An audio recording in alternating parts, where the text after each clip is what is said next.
সুপ্রিয় দর্শক আসসালামু আলাইকুম। সুলতানাস কিচেনে সবাইকে আরও একবার স্বাগতম। আমি তৈরি করেছি চাপলি কাবাব।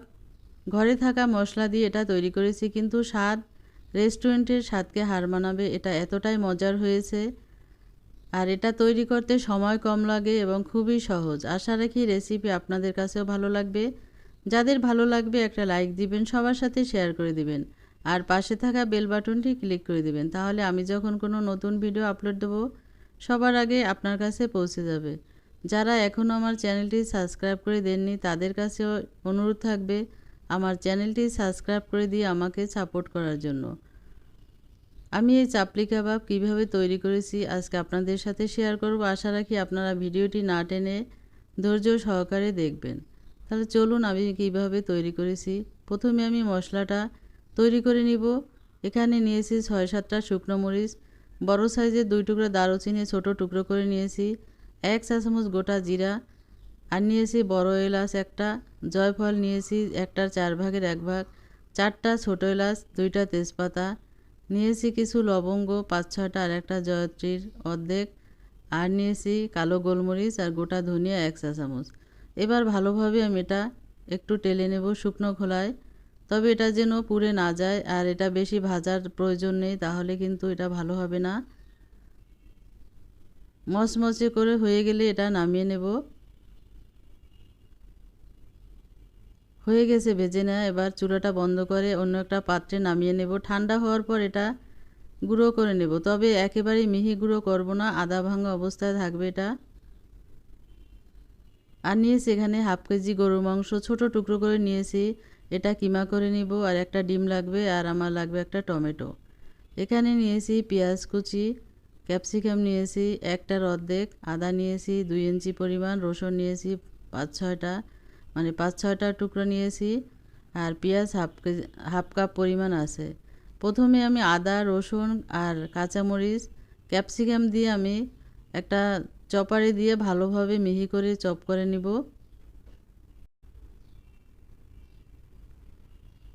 আমি এটা একদম মিহি করব না, একটু দানা দানা থাকবে। আর যখন চাপলি কাবাব তৈরি করবেন এভাবে সব কিছু একটু দানা দানা রেখেই করবেন, সেটাই বেশি ভালো লাগে, আর এভাবেই করতে হয়। হয়ে গেছে, এবার আমি এটা নামিয়ে নেব অন্য একটা পাত্রে। এরপর আমি এই পাত্রে দিয়ে দেব পেঁয়াজগুলো, আমি আরও ছোট ছোট মিহি করে নেব। এটা তৈরি করা ভীষণ সহজ। এই যে সামনে ঈদ আসছে আমাদের, কোরবানির ঈদ, সেই সময় কিন্তু আমরা এই রকমের কাবাব, এই চাপলি কাবাব বা অন্য যে কোনো কাবাব তৈরি করে নিতে পারি। পেঁয়াজ কুচি করে নেওয়ার পর এটাও নামিয়ে নেব। এই যে গরুর মাংসটা কিমা করে নিয়েছি আমি। এবার পেঁয়াজ পানি, মানে পেঁয়াজ চিপে যে রস সেটা আলাদা করে নেব, যেহেতু পেঁয়াজে অনেক রস থাকে এটা নেওয়া যাবে না, তাহলে যখন আমরা কাবাব তৈরি করব সেটা খুলে যাবে, মানে একদম নরম হয়ে যাবে, পানি পানি হয়ে যাবে। এবার ক্যাপসিকাম যে তৈরি করেছিলাম চপ, সেটাও একটু নিংড়ে এড়ে রসটা ফেলে দিচ্ছি।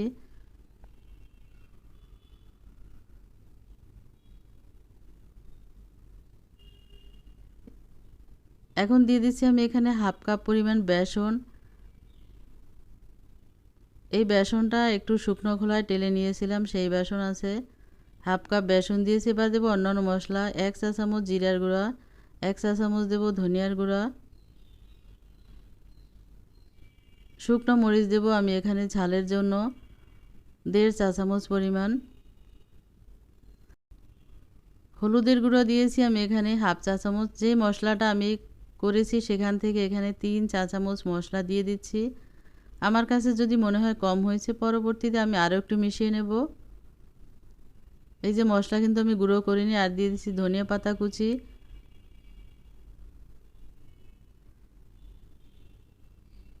ঘি দিয়ে দেব আমি এখানে 2 চা চামচ পরিমাণ ঘি দিয়ে ভালোভাবে আমি এটাকে মিশিয়ে নেব, মাখিয়ে নেব। স্বাদ মতো লবণ দিলাম, আর এটা হাত দিয়ে ভালোভাবে মেশাতে হবে যেন সব মশলা কিমার সাথে ভালোভাবে মিশে যায়। দিয়ে দিচ্ছি একটা টমেটো কুচি করে নিয়েছিলাম, সেই টমেটো আমি আরও একটু ধনিয়া পাতা দিয়েছি, আর একটা ডিম ভেঙে দিয়ে দিচ্ছি। এই ডিম কিন্তু বাইন্ডিংয়ের কাজ করবে।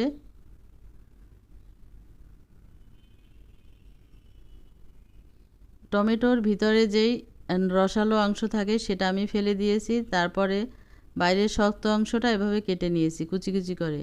মাখানোর পর আমি এটা নর্মাল ফ্রিজে 30 মিনিটের জন্য রেস্টে রেখে দিব। এটা এখন রেখে দিচ্ছি ফ্রিজে, নর্মাল ফ্রিজে। ফিরে আসবো 30 মিনিট পর। আমি এটা ঢেকে রেখেছিলাম, 30 মিনিট পর এই যে নিয়ে আসছি। একদম এটা আরও একটু আঠালো বা শক্ত মতো হয়েছে। এবার এভাবে করে নেবেন আপনারা, তাহলে কাবাবটা তৈরি করতে খুব সহজ হবে, ভেঙে যাবে না। হাত পরিষ্কার করে হাতে একটু তেল মাখিয়ে নিয়েছি।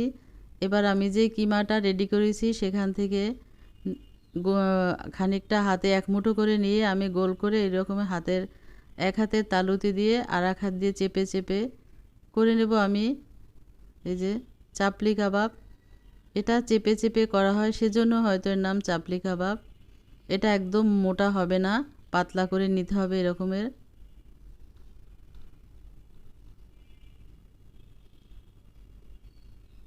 এটা তৈরি করা ভীষণ সহজ, যদিও মনে হচ্ছে যে এত কিছু করতে হবে, কিন্তু না, সময় একদম কম লাগে। আমি আরও একটা তৈরি করে দেখালাম।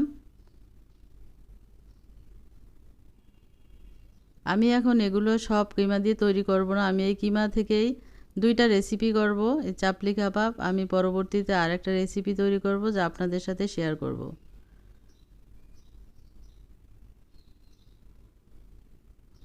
এভাবে সবগুলো তৈরি করে নিয়েছি। এবার আমি এটা তেলে ভাজতে যাব। চুলা একটা ফ্রাই প্যান বসিয়ে দিয়েছি, ভাজার জন্য দিয়ে দিয়েছি তাতে রান্নার তেল। তেলটা গরম হওয়ার পর আমি এই কাবাবগুলো দিয়ে দেব। তো এটা ফাঁকা ফাঁকা করে দিতে হবে। আমার প্যানটা যেহেতু বেশি বড় না, আমি 3টাই দিয়েছি প্রথমে। এবারে মিডিয়াম টু লো হিটে এক এক পাশ আমি 4 মিনিট করে ভেজে নিয়েছি। এটা কিমা, যদিও মনে হচ্ছে 4 মিনিটে কি গরুর মাংস সিদ্ধ হয়? হ্যাঁ, এটা কিমা, এটা সিদ্ধ হতে সময় বেশি লাগে না, হয়ে যাবে। 4 থেকে 5 মিনিট করে এক এক পাশ আপনারা যদি ভেজে নেন তাহলেই হয়ে যাবে। উল্টে পাল্টে আমি ভেজে নিলাম। এই যে আমি নামিয়ে নিচ্ছি।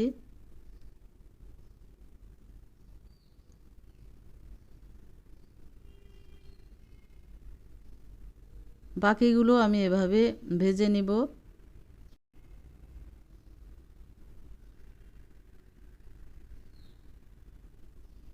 বাকিগুলো দিয়ে দিচ্ছি তেলের ভিতরে, দিয়ে মিডিয়াম টু লো হিটে রেখে আমি এভাবে উল্টে পাল্টে এগুলো ভেজে নেব। এক এক পাশ 4 থেকে 5 মিনিট সময় ধরে ভেজে নিলেই হয়ে যাবে। এটা যে শুধু ঈদের সময় খেতে হয় তা না, এটা যে কোনো সময় আমরা তৈরি করে খেতে পারি, বাচ্চাদের তৈরি করে দিতে পারি। এটাও হয়ে গেছে উল্টে পাল্টে ভেজে নেওয়া।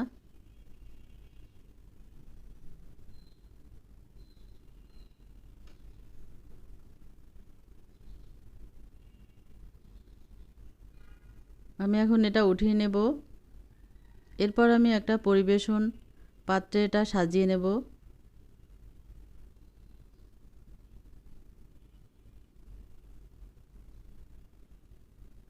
এই যে হয়ে গেল চাপলি কাবাব। আমি একটা সার্ভিং ডিশ এটা সাজিয়ে নিচ্ছি। আমি দিয়েছি এখানে আমি দিয়েছি এখানে টমেটো, লেবু, পেঁয়াজের রিং আর ধনেপাতা দিয়ে আমি একটু ডেকোরেশন করে নিয়েছি। এটা যার যার রুচি, যার যার ব্যাপার, আপনাদের যেভাবে সাজাতে ইচ্ছে করে সেভাবে সাজিয়ে নেবেন।